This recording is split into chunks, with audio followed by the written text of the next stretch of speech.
नमस्कार दोस्तों, मैं Vishnudhari Singh advocate Vishnudhari Singh legal channel में आप सभी दर्शकों का स्वागत करता हूं। दोस्तों, आज मेरे वीडियो बनाने का टॉपिक है, क्या इलेक्ट्रॉनिक्स एविडेंस न्यायालय में स्वीकार्य है।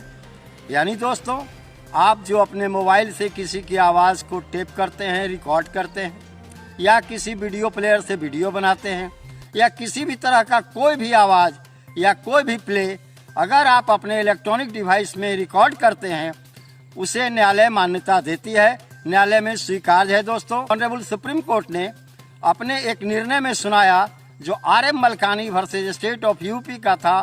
सन 1973 में ऑनरेबल सुप्रीम कोर्ट का फैसला आया कि वह कोई भी इलेक्ट्रॉनिक एविडेंस जिससे किसी का आवाज़ रिकॉर्ड किया गया या वीडियो रिकॉर्ड किया गया हो, वो मूल रूप से न्यायालय में स्वीकार है। दोस्तों, एविडेंस दो तरह के होते हैं, यानी साक्ष्य दो तरह के होते हैं, प्राइमरी एविडेंस और सेकेंडरी एविडेंस। तो यहाँ मूल रिकॉर्डर अगर आपके पास है, जैसे आपका मोबाइल है, आपने किसी के आवाज़ को टेप किया, या आपके कन्वर्सेशन हो रहा है, किसी से बातचीत हो रही है, उस आवाज़ को अपने डिवाइस में, अपने मोबाइल में आपने रिकॉर्ड कर लिया, और उस रिकॉर्ड को भी आप न्यायालय में प्रस्तुत कर सकते हैं। इस मूल डिवाइस को जिससे आपने रिकॉर्ड किया है, उसे आप न्यायालय में प्रस्तुत करके अपनी बात को साबित कर सकते हैं। दोस्तों, मूल यानी प्राइमरी एविडेंस है, यानी यह प्राथमिक साक्ष्य है। दोस्तों, प्राथमिक साक्ष्य बिना किसी सपोर्ट के न्यायालय में साबित किया जा सकता है, न्यायालय में स्वीकार्य है। दोस्तों, लेकिन कभी कभी ऐसा देखने में हुआ है कि या तो आप डिवाइस पुलिस वाले को दिए या न्यायालय में जमा किए, वैसी परिस्थिति में डिवाइस या तो गायब हो जाती है या उसके साथ कोई अन्य परेशानी खड़ी हो जाती है। इन सब परेशानी से बचने के लिए दोस्तों, मूल डिवाइस, मूल जो यंत्र है, आप अपने पास रखें और उसका एक फोटो कॉपी यानी CD बनाकर न्यायालय में प्रस्तुत करें। दोस्तों, एक अमेंडमेंट हुआ था एविडेंस एक्ट में, जिसमें एक नया सेक्शन जोड़ा गया 65A 65B। 65A कहता है कि कोई भी कंटेंट जो रिकॉर्ड किया गया है मूल यंत्र में, उसका फोटो कॉपी या उसका सर्टिफाई कॉपी एविडेंस एक्ट के धारा 65 सब क्लॉज B के अंतर्गत, यानी उसके प्रावधान के अंतर्गत न्यायालय में स्वीकार्य है। दोस्तों, मूल यंत्र तो आपके पास है, आपका मोबाइल आपके पास है जिसमें आपने रिकॉर्ड किया, उसकी एक CD बनवाएं और CD बनवाने के बाद उसे आप न्यायालय में प्रस्तुत करें। तब सेक्शन 65B के अनुसार आप न्यायालय में उसे एडमिसेबल करा सकते हैं और न्यायालय उसे एडमिसेबल मानेगा।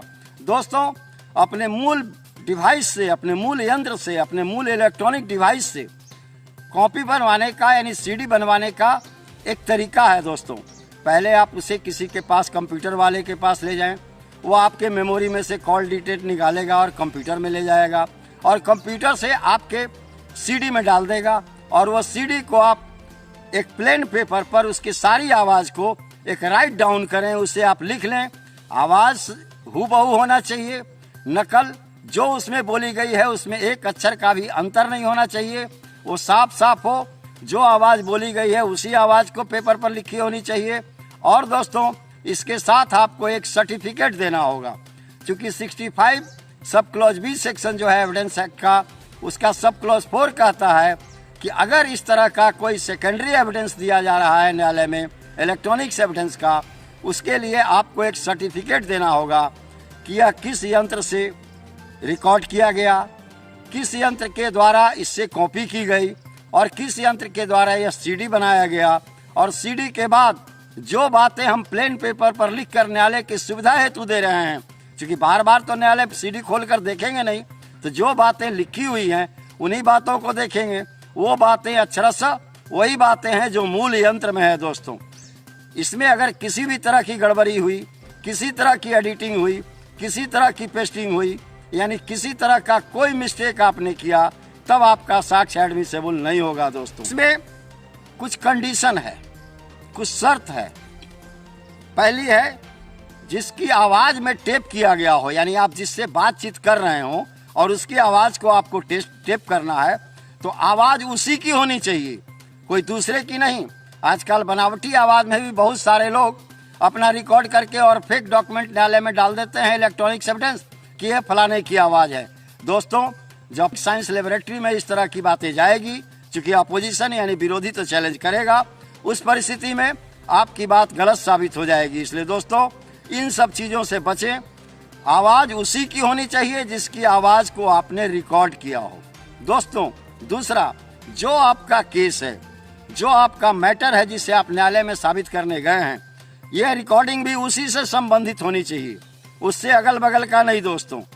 यानी जो भी रिकॉर्डिंग हो आपके मूल केस से ही संबंधित हो दोस्तों। तीसरा है कि जो आप डिवाइस में रिकॉर्ड किए हैं उसके साथ कोई टेम्परिंग नहीं होना चाहिए।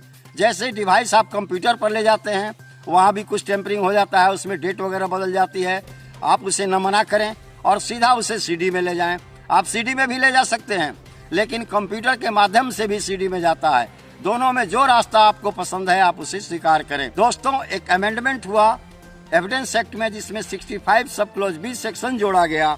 उसके अंदर में भी कुछ शर्तें हैं, जैसे आप ओरिजिनल डिवाइस या ओरिजिनल चिप्स न्यायालय में प्रस्तुत कर सकते हैं दोस्तों, पहला। दूसरा, अगर आप ओरिजिनल प्रस्तुत नहीं कर सकते तो उस रिकॉर्डिंग का, उस बातचीत का, उस वीडियो का एक सीडी बना करके न्यायालय में प्रस्तुत करें। लेकिन इसके साथ आपको 65 एविडेंस एक्ट का एक सब क्लॉज 4 के अंदर एक सर्टिफिकेट देना होगा। वह सर्टिफिकेट वही व्यक्ति देगा जिसके डिवाइस में या जहां से वो प्राप्त किया गया हो। जैसे आप मोबाइल टेप करते हैं तो मोबाइल टेपिंग आपके डिवाइस में है, लेकिन इसका कन्वर्सेशन कहाँ है दोस्तों?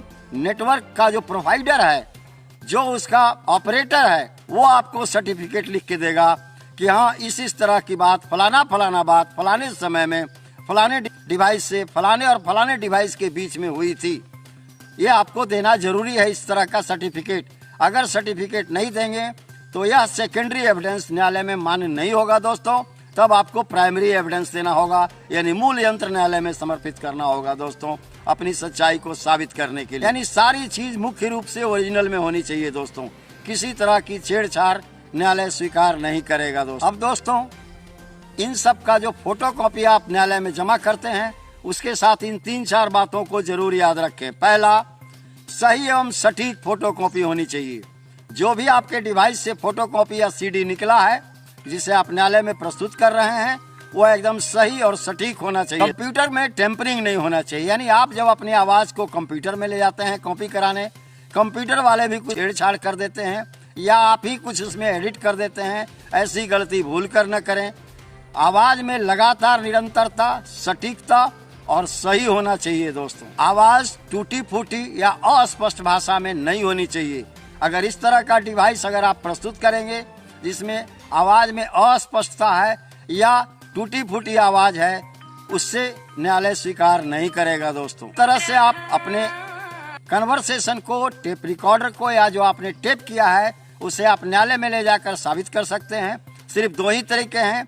पहला है प्राथमिक तरीका, प्राइमरी एविडेंस के द्वारा उसे मूल रूप से प्रस्तुत कर सकते हैं। इसमें अन्य तरह के सर्टिफिकेट की जरूरत नहीं है। लेकिन अगर आप चाहते हैं कि हम इसका सेकेंडरी एविडेंस प्रस्तुत करें तो उसके लिए सेक्शन 65 सब क्लॉज बी का सब क्लॉज 4 जो है उसके अंतर्गत एक सर्टिफिकेट देना होगा, लिखित में कॉपी देनी होगी, जो उस डिवाइस में कन्वर्सेशन है, जो उस डिवाइस में फोटो है। और हो सके दोस्तों अगर वीडियोग्राफी है तो फोटो का भी 2-4 चित्र आप जरूर निकलवा लें। उस फोटो को भी न्यायालय में आप प्रस्तुत कर सकते हैं, लेकिन उसमें भी सर्टिफिकेट देना होगा कि मैं फलाने जगह पर जाकर इसे फोटो कॉपी में कन्वर्ट कराया और ये उसका सीडी है। धन्यवाद दोस्तों, नमस्कार।